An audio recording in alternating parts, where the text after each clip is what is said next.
सिवान में मंगलवार को फिर से श्रमजीवी पत्रकार यूनियन और माता वैष्णो देवी दर्शन सेवा समिति, साथ ही समाज सेवी जीशु सिंह सहित दर्जनों लोगों ने सिवान के स्टेशन पर पहुंचकर गरीब, असहाय, लाचार जो ज़रूरतमंद लोग हैं उनको बंद पैकेट भोजन दिया। साथ ही 1 महीना लगातार खिलाने को लेकर सिवान के जाने माने लोगों ने पत्रकार और माता वैष्णो देवी ट्रस्ट के संस्थापक को कई तरह की बधाइयाँ भी दी। आप देख सकते हैं तस्वीर में कि ये छोटे छोटे बच्चे और जो लाचार, गरीब, असहाय लोग हैं वो बैठे हुए हैं और इनके बीच डब्बा बंद भोजन वितरित किया गया है। आइए जानते हैं कई लोगों ने क्या कहा इनके बारे में। श्रमजीवी माता वैष्णो देवी संगठन द्वारा जो 1 महीने से कार्य किए जा रहे हैं काफ़ी सराहनीय है। इसमें आज मैं दूसरे दिन आया हूँ, देख रहा हूँ कि शहर के जितने भी अच्छे लोग हैं, प्रतिष्ठित लोग हैं, बड़े बड़े पत्रकारगण हैं, सारे लोग मिलकर ये बहुत ही बेहतर और उत्कृष्ट काम कर रहे हैं। इसके लिए सभी लोगों को हमारी तरफ से धन्यवाद, बधाई। तारीख पूरा हो गया, ये तो बड़ी ही शुभ लक्षण का काम है कि गरीबों के बीच में आप पत्रकार के माध्यम से और सिवान की आम जनता के माध्यम से ये भोजन का वितरण किया जा रहा है। इसके लिए श्रमजीवी संघ को, पत्रकार संघ को मैं सिवान की जनता की तरफ से बहुत बहुत धन्यवाद दे देता हूँ।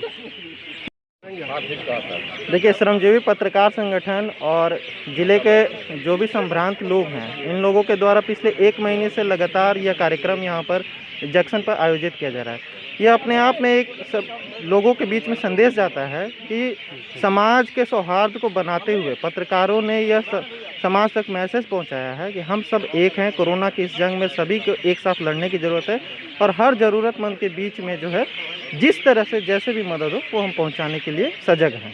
धन्यवाद। देखिए, तमाम सहयोगी लोग, सामाजिक संगठन के लोग, पत्रकार बंधु मिलकर यह जो 1 महीने हम लोगों ने पूरा किया है, निश्चित रूप से एक बहुत ही आदर्श प्रस्तुत किया है समाज के लोगों के लिए कि समाज के लोग आगे आएँ और जितना हो सके ज़रूरतमंदों के बीच में हम लोग जाएं और उन्हें सहायता पहुंचाएं। लॉकडाउन की वजह से रोज़गार के साधन बंद हो गए हैं। गरीब, मजदूरों के पास आय का स्रोत बंद हो गया है, इसलिए उनको खाने पीने की समस्या उत्पन्न हो गई। इस पर 4 अप्रैल को यह विचार किया गया कि क्यों ना हम लोग भी समाज सेवा में उतरें। 4 अप्रैल को विचार किया गया और 6 अप्रैल से श्री माता वैष्णो देवी दर्शन समिति और श्रमजीवी पत्रकार यूनियन के तत्वावधान में हम लोग पॉकेटबंद भोजन देने के काम में उतर गए और रोज़ रात में हम लोग यहाँ आते हैं और गरीबों को, जिसके पास खाने की व्यवस्था नहीं है, उसको हम लोग खाने का इंतज़ाम करते हैं।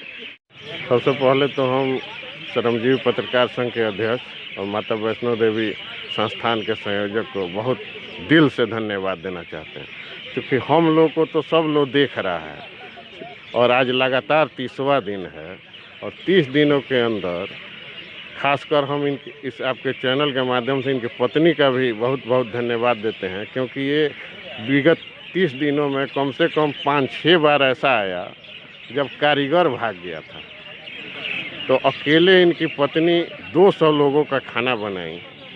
ये बहुत बड़ा ये है और जो भी हम इनके साथ एक टीम वर्क काम कर रहा है उसको हम तहे दिल से धन्यवाद देते हैं और सिवान के सारे पत्रकार भाइयों को अपने तरफ से धन्यवाद देते हैं कि वो इस काम में भरपूर सहयोग करते हैं। अपना आधा घंटा 1 घंटा का समय डेली शाम को निकाल के यहाँ पे आते हैं और ज़रूरतमंद लोगों को भोजन कराते हैं। इसके लिए हम दिल से धन्यवाद देते हैं। पानी से नहाने वाले लिबास बदलते हैं और पसीने से नहाने वाले इतिहास बदलते हैं। जो श्रमजीवी संगठन के जो भी पत्रकार के जो भी लोग हैं तथा वैष्णो देवी समिति के जो भी सदस्य हैं, इन्होंने अपने मेहनत से बता दिया है कि अगर किसी भी अभियान में चला जाए और अपने दिल में सत्यनिष्ठा हो और कार्य करने की क्षमता हो तो कोई भी चीज़ को पाया जा सकता है। ये 30 दिन का ये सफ़र निश्चित रूप से इतना शानदार रहा है और समर्पित भाव से जितने भी लोग हैं, जितने समाज को सेवा किया है, वो स्पष्ट दिखता है कि जो भी ज़रूरतमंद लोग हैं ज़रूरतमंद लोग ही नहीं, पशु पक्षी सभी के लिए विश्व है, और ये विश्व में रहने वाले हर जीव जंतु के लिए जिस तरह से ख्याल यहाँ के सदस्यों ने रखा है वह बहुत ही अभूतपूर्व है, और आने वाले किसी भी स्थिति से जूझने के लिए इसमें क्षमता है। और जब तक ये स्थिति देश में बनी हुई रहेगी तब तक ज़रूरतमंद लोगों की इसी तरह से सहायता की जाती रही है। इसके लिए ये संस्था कृत संकल्प है, और मुझे खुशी है कि जिस तरह से समर्पित भाव से ये कार्य किया जा रहा है, भविष्य में ही इसी तरह से और उसे और बेहतर ढंग से इस कार्य को किया जाता रहेगा। इस आयोजन का लगभग 1 महीना हो गया है। मैं इस अवसर पर माता वैष्णो देवी यात्रा समिति और श्रमजीवी पत्रकार यूनियन सिवान को तथा जो भी आयोजक मंडल से जुड़े हुए लोग हैं उनको धन्यवाद देता हूं, और उनके उज्जवल भविष्य की कामना करता हूं कि ऐसा ही परोपकारी कार्य भविष्य में भी वो लोग करते रहें।